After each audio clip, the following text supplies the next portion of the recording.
Hello, my name is Rachel Collis, and in this short presentation I want to talk to you about how you can use a tool called the ACT Matrix to help you to be the person that you want to be more often.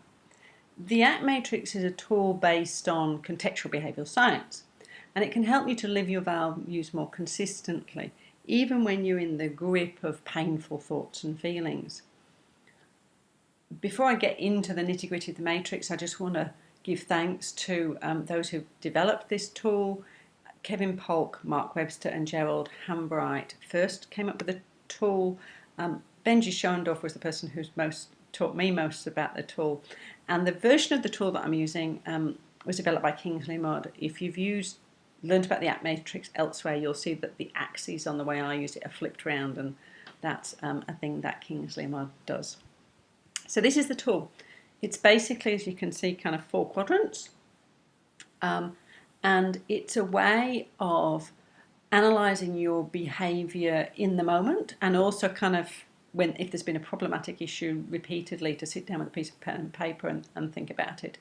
And with this tool, you're basically thinking about your behaviour in a number of ways, and you're sorting your behaviour into these 4 quadrants. So you pause and you notice these 4 quadrants and sort your behaviour, and then you choose your behaviour based on your observation of what's happening. And if we look at the 4 quadrants, they are created by 2 axes. And the first axis, the horizontal axis in this case, is an axis between inner experiencing, which is the symbolic world, which is our thoughts and our feelings and our memories and our urges and all the stuff that goes on inside us, on one side of the spectrum. And then on the other side is the physical world, our 5 senses experiencing, what we experience through our eyes and ears and our 5 senses, kind of what we do, the behaviour that we do in the world. And so kind of dividing up our behaviour in these 2 ways is useful for humans, because humans are very good at creating a rich inner world. And that rich inner world can be so similar to the physical world that we treat what's happening in the physical world and our inner world as if they're the same thing, and then we make decisions based on that in a way that's not helpful. So to give you an example, I give a lot of speeches. So imagine I'm standing up to giving a speech in the 5 senses experiencing world. I'm standing up, about to give a speech, and I look out at the audience, and there's a few people who are looking perhaps a bit tired and bored. It's one of those conferences that's been going on for a little while, and people's energy levels are low. And so I notice that, and the first thing that happens is that I feel very anxious. I notice a rising feel of anxiety. I notice tension in my kind of throat and across my chest, and a bit of tightness in me. I then kind of thoughts about memories about a time when I gave a speech and didn't go very well come up for me. And then kind of related to that are thoughts of, well, what if this speech goes really badly? And so there's a thing happening in the 5 senses physical experiencing world, which I'm standing up to giving a speech and seeing things and noticing things. And then inside me, there's all this compelling kind of content showing up. Now, if I act as if that internal content is the same as just what's happening in the 5 senses experiencing world, then I'm likely to make kind of problematic choices that might not be workable for me, and we'll cover that more in a moment. So that's the first axis, is that horizontal axis. The next axis is the vertical axis. And in this, we're sorting our behaviour between moving towards and moving away from. And the major thing that we want to be noticing and sorting in each moment is, am I living my values? So am I moving towards being the person I want to be? Am I moving towards my values or not? And the other thing we want to be kind of thinking about when we're thinking about our towards moves is my behaviour in this moment aligned with my purpose? So it's, am I living my values or not? Am I moving towards my purpose or not? So am I moving towards, or am I moving away? And so we put those 2 quadrants, 2 axes together, we get our 4 quadrants.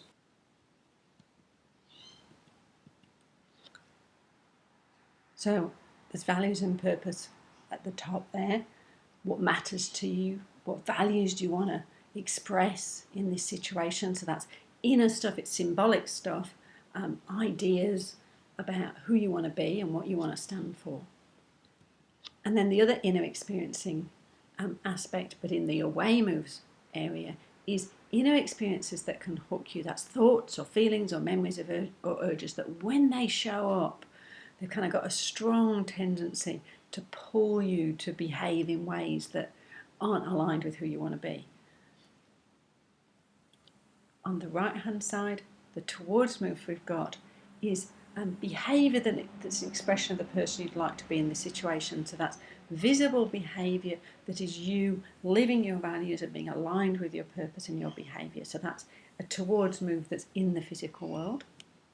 And at the bottom there, we've got away moves, which is behaviour that takes you away from your values and is under the control of those hooks. So you have that inner experience that's kind of painful or difficult or in some way grabs you, and then sometimes you let that those internal hooks control you, and you do things that are not you being the person that you want to be. And I'll give you an example in a minute to help make sense of that. And so basically what the matrix does is we sort our experience and our behaviour into these 4 quadrants, and we pause and notice in all of these 4 quadrants and then kind of choose our behaviour. At the centre of the matrix, you'll notice this circle with the words noticing with kindness and curiosity. And this quality of noticing in this way is really important, that when we notice all of this stuff, we don't want to do it in a harsh way, in a way that's really kind of judgmental, but we want to do it in, oh, that's interesting, I'm noticing, I'm doing some away moves here, and that probably is about me feeling really anxious and those sorts of things in a very gentle and curious and compassionate way, much better than beating yourself up. So how does this work in practice? So let's use the standing up to give a speech. So I stand up to give a speech, and say it's a towards move for me because it's about something I care about, something that matters to me. And I notice that perhaps some people in the room are looking a bit disengaged and a bit bored and a bit disinterested. And hooks show up for me. I feel anxious. I start to worry, what if this speech goes really badly?